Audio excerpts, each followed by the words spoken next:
ഇപ്പോൾ നമ്മൾ അനുഭവിച്ചുകൊണ്ടിരിക്കുന്ന ഈ യുദ്ധവും അശാന്തിയും ഇതിനൊക്കെ കാരണം എന്താണെന്ന് അറിയാമോ?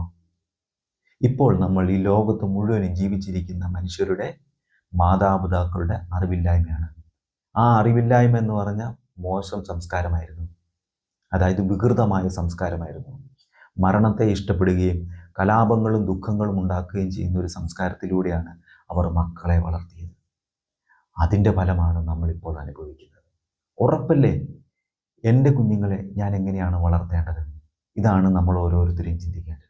സ്നേഹത്തിൻ്റെ ഭാഷയാണോ? മനുഷ്യനെ സ്നേഹിക്കുന്ന ഭാഷയാണോ? പ്രകൃതിയെ സംരക്ഷിക്കുന്ന ഭാഷയാണോ നമ്മൾ പഠിപ്പിച്ചത്? ഏത് സ്കൂളുകളിലാണ് ഇതൊക്കെ പഠിപ്പിക്കുന്നത്? ലോകത്തിലുള്ള മുഴുവൻ സംസ്കാരവും ഇത് മോശമാണെന്നല്ലേ നമ്മൾ കരുതേണ്ടത്? അപ്പോൾ നമ്മൾ ഇപ്പോൾ അനുഭവിക്കുന്ന ഈ അശാന്തിയുടെ കാലം, അശാന്തിയുടെ കാരണം അവർ നമ്മളെ വളർത്തിയ മാതാപിതാക്കളുടെ അറിവില്ലായ്മയാണ്, അവരുടെ സംസ്കാരമാണ് ഇപ്പോൾ നമ്മൾ അനുഭവിക്കുന്ന ഈ വേദനയ്ക്ക് കാരണം.